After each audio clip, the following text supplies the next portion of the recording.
Paluan gendang pilihan raya negeri ke-12 Sarawak sudah mula kedengaran dan parti politik juga mula mengatur strategi untuk mendekati rakyat dan di sebalik bahang PRN Sarawak potensi ekonomi di Kampung Rajang, Tanjung Manis khususnya Songket Rajang juga wajar diberi tumpuan. Untuk perkembangan lanjut, Hasimi Muhammad ada laporannya di Tanjung Manis. Baik, terima kasih rakan tugas di studio. Tenunan Songket Sarawak dikenali dengan keunikan dan perbezaannya. Dan antara yang menarik adalah Songket Rajang di Kampung Rajang Tanjung Manis ini yang mempunyai kelebihan dan dijangka ataupun difahamkan telah pun ada mencecah harga sehingga RM12,000.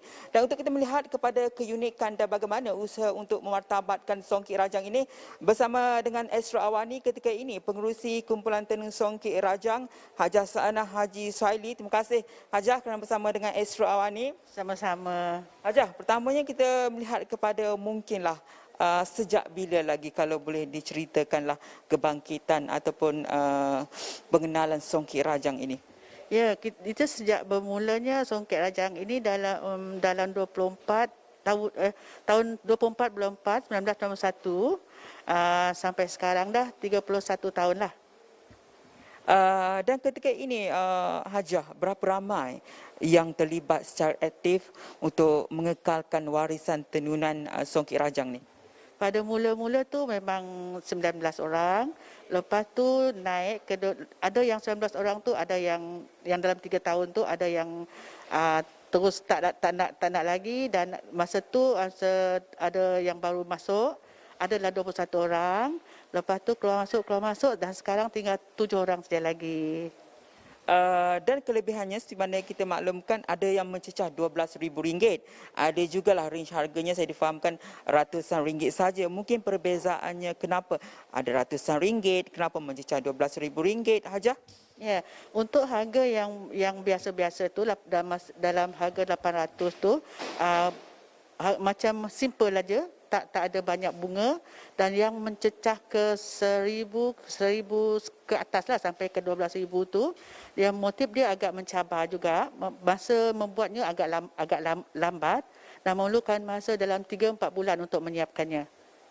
Ya, Hajah, kita melihat ke hadapan lah. Ketika ini difahamkan ada 7 orang yang aktif membuat Songket Rajang ini. Bagaimana usaha untuk kita pastikan ataupun cabaran untuk mengekalkan warisan ini? Kerana difahamkan sebelum ini Songket Rajang pernah terhenti seketika sebelum ia diusahakan semula, Hajah. Betul. Pada awal 70-an, Songket Rajang ni dihentikan buat seketika lah, sebab masa tu payah mendapat bahan mentah. Jadi berhentilah buat masa tu.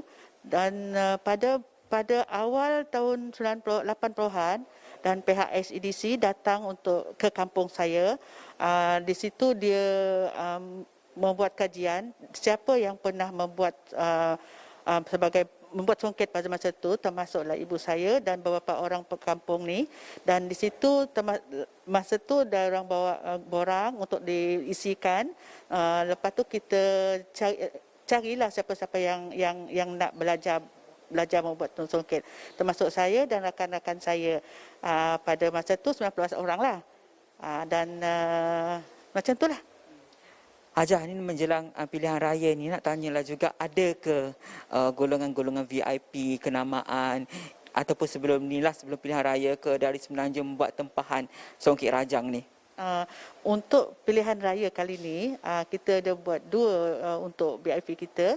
Satu tu untuk PM kita yang sekarang, dan satu lagi untuk Ketua Menteri kita Sarawak. Kedua-duanya masih dalam proses. Jadi harapanlah Hajah, bagaimana mungkin kepada kerajaan dan juga pihak berkaitan untuk pastikan bahawa warisan Songket Rajang ni boleh dikekalkan. Apa lagi usaha-usaha yang perlu kita lakukan, Hajah? Selain daripada mencari siapa-siapa berminat untuk menjadi pelapis untuk tenunan Songket Rajang ni, selain dari itu kita menggunakan media sosial, dan yang kita gunakan sekarang inilah, itulah salah satu yang kita harapkan lagi untuk mencapai agar songket ini terkenal di seluruh Malaysia, bukan saja Malaysia, luar negara pun. Itu harapan saya. Baik, terima kasih Hajah kerana bersama dengan Astro Awani. Itu dia pengerusi Kumpulan Tenun Songket Rajang, Hajah Sainah Haji Suhaili. Dan kita pastinya mahukan warisan ini terus diangkat dan diwarisi oleh golongan belia khususnya. Dan bagaimana pihak berkaitan khususnya Kerajaan Negeri, Kerajaan Persekutuan mahu membantu untuk memartabatkan lagi Songket Rajang ini. Yang salah satunya di mana kita tekankan keunikan yang ada di Kampung Rajang ini. Dan kita akan bawakan perkembangan langsung bukan sahaja mengenai isu politik tapi juga suara-suara rakyat sempena dengan pilihan raya negeri Sarawak ke-12 ini. Untuk jam ini kita kembali kepada rakan setugas di studio.